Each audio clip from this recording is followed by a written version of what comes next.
Good afternoon, everybody, and welcome back to RobMotive. Today, I'm going to be adding the Charvana, I never can pronounce the name right, I apologize, bed cap gap eliminators to the Toyota Tacoma. Now, what I had done in the past, I kind of made my own. These little silver pieces you can see running all down the bed cap, but I've noticed they're starting to kind of push through the top of the bed cap. They haven't pierced it or anything. You might be able to see these little nubs sticking up on down, so it concerns me a little bit. Live and learn, I guess. Had no idea they would actually put that much force, but it shows you how much down force even just sitting you have with a tonneau cover. And speaking of which, I have removed the tonneau cover because I'm going to be putting the sport bar on. But anyway, this is a good opportunity to go ahead and add these bed cap gap eliminators. Now, there are two of them. They come per pair, I guess. And it's a very simple idea. They just fit in up at the front underneath the bed cap, and they sit on top of the bed rail. So obviously you'd need to have the bed rail. And it's a mechanical solution, I guess, to stop the bed cap from pushing in, particularly if you have a tonneau cover on here, but from pushing in and lifting up on the edge. And you can see I still even have a little gap on this side because I didn't cut my piece long enough. We're going to eliminate that altogether. So I'm going to go ahead. You do have to at least loosen the bed rails to fit these pieces up underneath. I'm going to go ahead and remove the ones I put in because I don't want any damage. And another thing I'm noticing, they're starting to kind of leave an indentation or an extentation. What's the right word? They're starting to push out here a little on the sides. Again, it's not a big deal, but hey, why not do it the right way, which I believe these are, since I have the tonneau cover off before I put the sport bar on. So let me show you how they fit. First things first, we need to remove these screws. They take a Torx bit 30 to get them out. And again, you probably wouldn't have to take them all the way out if you weren't removing something like I am, which are these little spacers I've put in. So let's go ahead and remove the screws. And there will be a link down below, by the way, for this. So if you want to pick these up, you'll be able to click on that and go over. There's a discount code as well.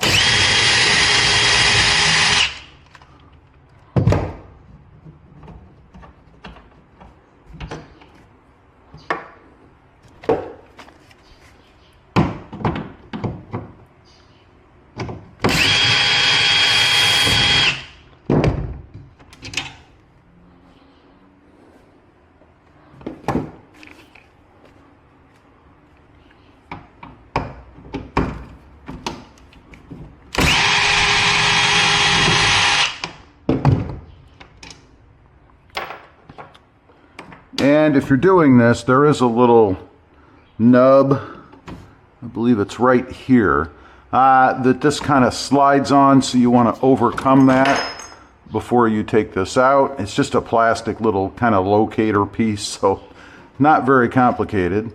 Here are my spacers that I made. Again, I'm going to pull all of these out because once we go with this bed cap gap eliminator, I won't need this. So that removes them all. Now, the way this works is it's going to fit up underneath like so, right? And then it's going to sit on the edge of the bar that I'm going to put back in. And I would recommend putting them down as far as you can, but still contacting the bar, obviously.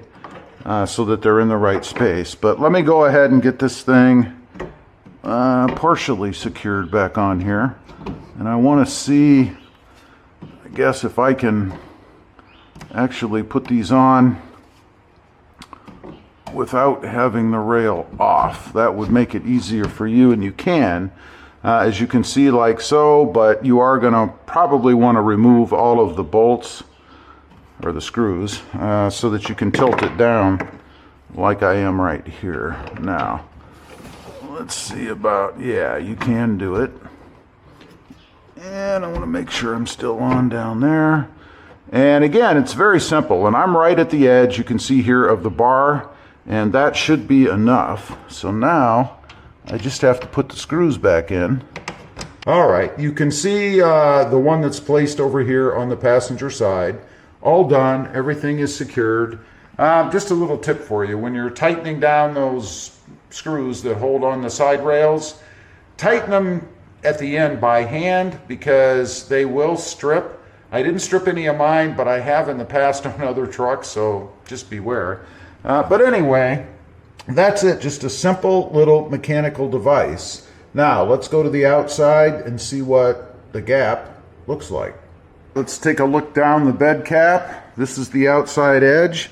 And you can see, yeah, there's still a slight gap there, but that's well within specs, I'm sure, of even factory.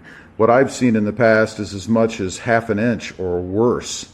Again, because of downforce pushing this inward, because there's no support under there, other than, I think there's 2, maybe 3 pieces of double-sided tape on the edge here to hold it up. What a stupid design. Anyway, what this does is it stops the bed cap, you can see here, from going in. It's a mechanical fix. I like that. Let's check out the other side. Oh yeah, I mean, check this out. It fits, I mean, you'd have to be really nitpicky. It fits almost exactly flush, right? And if I push, you see that? There is no movement of this thing coming up, even with me hitting it, right? And that's what you want, to be able to keep this nice and flush along the edge of the bed. You know, some may say it's just a picky aesthetic thing, right? But when you've got a $40,000, $50,000, $60,000 truck, you don't want to look at the outside of it and see some massive gap here because Toyota did you wrong, right? These rails should, I think, have some kind of pins in them that push down through holes that really grab and hold them tight. That as opposed to screws. I have seen some folks who are so frustrated by this that they've actually put a screw down through the top of the bed cap, through the metal underneath, to hold it in place. Now, to each their own, but to me, anything you put up on the top here that you can see is not a solution. It doesn't look good, and I know they say they painted them black and all that stuff. I mean, it fixes the problem. They get an A for innovation, right? But they get an F, I think, for aesthetics, which in the end is what this whole thing's about, right? So anyway, that's the fix. This is the proper way to do it. My little spacers that I tried worked just as well probably, but you saw they were starting to create some damage because of pressure. I would recommend going with these. There is a link, as I mentioned, down below, billetttiedowns.com or Charvonia Design. It's the same company. I'll leave that link so you can check these out. You only need 2. I've had questions before on these about putting them further down the rail. You really don't need that. The problem is up there in the front corners. So this is all you need, just a set of 2 or 1 pair, of course. Anyway, leave a comment. Let me know if you've gone this route, or maybe you got creative and did something else like I did. And how's it working out for you? I'd be curious to know. Don't forget, click that subscribe button, and we'll see you next time on the web. Bye.